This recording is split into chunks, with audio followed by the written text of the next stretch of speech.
Now, on 105.9 FM and streaming worldwide on the WMAL app. O'Connor and Company. 8:06 here on this fourth hour of our program. If you've missed the first 3 hours, what the heck's wrong with you?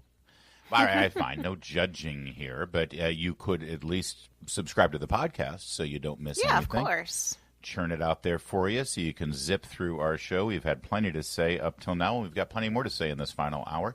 Coming up in 30 minutes, let's do this again. Monsignor Paul de la Durante, Chancellor of the Diocese of Arlington, will get us his unique perspective on this brand new pontiff, head of the Catholic Church, and American-born. That's coming up. It's Larry O'Connor alongside Patrice Onwuka. Good morning, Patrice. Good Friday, Larry. Yes, happy Friday to you as well. And joining us right now is a good friend, and I'll tell you, the first person I thought of when I heard this announcement, in fact, so much so that we did a live stream for Town Hall Media across all our platforms yesterday, analyzing this shocking announcement, and I called Ed to join me on it. He's Ed Morrissey, managing editor of HotAir.com, and was there in St. Peter's Square the last time we had a pope announced. That was Francis, of course. Ed, good morning. Thanks for joining us. Good morning, Larry. Good morning, Patrice. Good So you've had almost a day to digest this. Still kind of shocking. I've started calling him an American-born pope versus an American pope, because if you think, and that's not a slight or anything, but he spent so much of his time in missionary work and as a bishop in Peru. He has spent so much of his career in the Vatican, working with the Italians, working with bishops from all around the world, that I just want to lessen expectations that people think that he's going to approach his job in some way with a star-spangled sort of approach. Am I downplaying it too much? What's the difference here with an American-born pope? No, I think we talked about this yesterday, is that when you become pope, your focus shifts, right? And it's true, he hasn't been working in the United States for quite some time. I'm sure he still feels very American, but he is his focus has been outside the United States for most of his career, and so I think becoming pope shifts it even further in that direction. And your priorities change, everything changes. So I think you're right. I don't think you should expect too much in terms of focus on the United States one way or the other. I did. Did you catch the interview that local news station did with his brother? Yes, in fact, you know what? We have a little bit of audio here. It's so darn wholesome, and it's very that here. Really cut 21. His brother lives in Florida, like most people from Chicago. He's a snowbird now, right? Cut 21. Here's his brother. Lying in bed, my wife called and said, "White smoke, white smoke." So I turned the TV on, watched the white smoke, and it took almost an hour till they. And when the cardinal came out, and we were all waiting, and he mentioned Roberto, I knew right away. And it's like if I had not been in bed standing up, I might have collapsed, because it's like totally unexpected. It's like the first American pope, that was a strike against him. He's young, 2 strikes, but he's got a lot of worldwide experience in his previous popes. So when we were little kids, I used to raise Cain with my 2 younger brothers all the time, but he was always the holy one. And we used to tease him, "You're going to be pope someday. You're too holy. What do you want to be?" And joking, ribbing. And when he went into the seminary, by the way, Ed, let the record reflect, as a young Catholic boy from the Midwest who also has 3 brothers, it sounds like a very similar family makeup. I was the holy one, Ed, so that tells you something.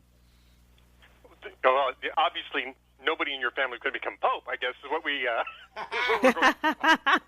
is what we take from that, Larry. But yeah, I mean, the other part of that was apparently it's been determined now that he's a White Sox fan, which just goes to prove that he really does believe in eternal redemption. So there you go. Nice.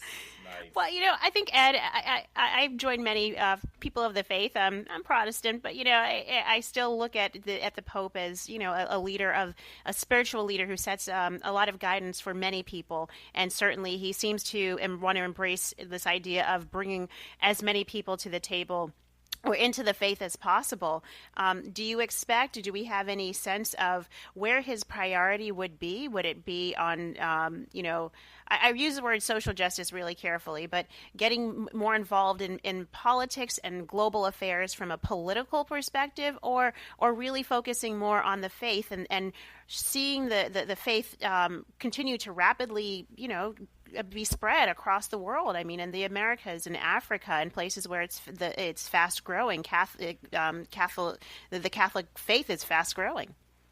Yeah, Teresa, it's a great question. I suspect that it's, with the Catholics, we like to say both and. So I think he's going to be looking at social justice from all different perspectives and how to move it. One of the things that his brother did say in that same interview was that he is very concerned about immigration policy in the United States. So we'll probably hear a little bit about that.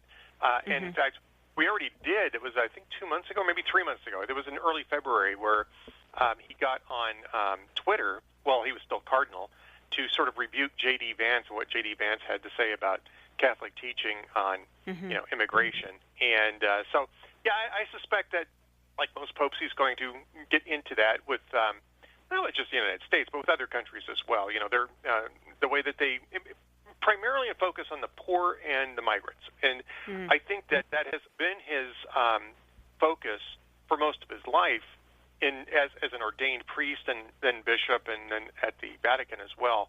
I don't think that that's going to be much different than Pope Francis, or really even, if you read them carefully enough, John Paul II and Benedict XVI. That's where the Catholic Church's focus is supposed to be. So yes, I think we'll hear some about that, and he's got a pretty, what we would call here, a bully pulpit. He doesn't really have any ability to impact policy except through soft power, of course.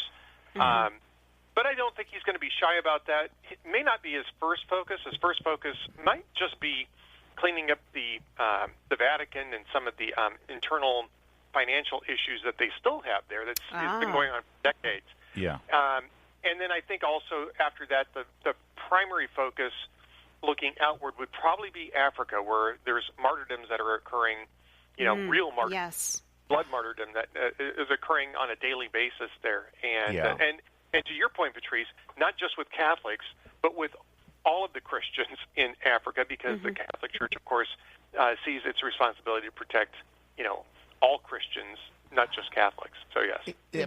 By the way, Ed, and it is interesting and really important, and I caution all of my American listeners. I'm pretty sure all of our listeners are from America right now, except on the podcast, that they shouldn't try to judge this pope, or any pope for that matter, through the eyes of, is he MAGA or is he woke? The answer is he's neither. You can't call him woke given his position on abortion and gender ideology, et cetera, but you also he's not going to be MAGA. If he makes a comment about immigrants and about migrants, et cetera, first of all, it's not necessarily just about America, because Europe is facing this issue almost in a tougher way than we are. But he's also speaking on behalf of those millions and millions and millions of Catholics from Latin America and from Africa and from Southeast Asia. It's not just a MAGA government policy statement that he's making a human statement, and I can square that circle. I can say, I believe that we have a responsibility as Christians to our fellow man, but that doesn't mean I cede control of my government and their responsibilities. And by the way, doesn't the Catechism say that specifically, Ed? Yes, exactly. Look, these are what we call providential judgments, or prudential judgments. Excuse me, prudential judgments. We have a duty to set policies so that we have the poor in mind and the oppressed in mind. But then you get into, what's going to work best to help people out? Is it going to be to just keep throwing money at a problem? Right. Some people feel yes, some people feel no. And so you have to work through the prudential judgment of how to apply that doctrine. And this is where then Cardinal Prevost and J.D. Vance were sort of battling, is that J.D. Vance was saying, look, the best thing we can do is to keep people from migrating in the first place. I think this was his argument.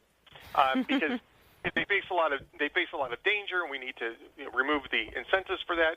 And the people who are here who are malicious, who are human traffickers, have to be dealt with.